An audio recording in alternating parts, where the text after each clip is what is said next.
මම රඟපාන්න ගිය ඒවා තමයි ඔයාලට පෙන්වන්න යන්නේ. ඉතින් මේ මගේ SB-න් හම්බුණා මෙයාව. ඉතින් ඔයාලට ඔක්කොම ටික දාන්න. ඉතින් හරි හොඳ මිනිස්සෙක්. නළුවෙක්. ඉතින් එයාත් එක්ක මම ෆොටෝ එකක් ගහන සතුටුයි ඉතින්. ඒකම මේ ඔයගොල්ලන්ට පෙන්වන්න දාන්නේ. ලොක්කම ගන්නෙ දැනගන්න පිණිසයි අපි කැත වෙන්න තියෙන්නේ.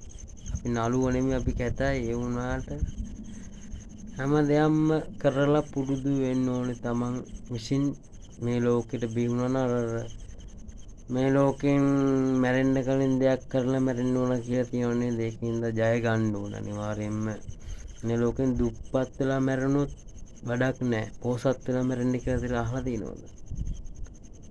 අන්න ඒ වගේ වෙන්න ඕනේ. ඉතින් කොහොම හරි කට්ටක් කරලා බාධක වෙනවා, මිනිස්සුන්ගේ බාධක වෙනවා, සහෝදරයෝගේ බාධක වෙනවා, ඊර්ෂ්‍යාව වලින් බාධක හැමදේම වෙනවා. ඉන්න තැනකුත් නැතුව වෙලා තියෙන්නේ. ඉන්න තැනකුත් ඉන්න බැරි කරලා තින්නේ සහෝදරයෝ. මේ සහෝදරයෝ මේව දාන්න ඒගොල්ලෝ ඉදමට තණ්හාවෙන් අපිට ඉන්න දෙන්නේ නැහැ. ඉදම ගන්න. තණ්හාව. කෝධය, වෛරය තියෙනවා. අපි හිතේ කාගේ කෝධය වෛරය නැහැ. අපි ඉන්න ටික ජීවත් වෙනකන් ඉඳලා ජයග්‍රහණයක් වෙලා තමයි මැරෙන්න ඕනේ. ඉතින් අපි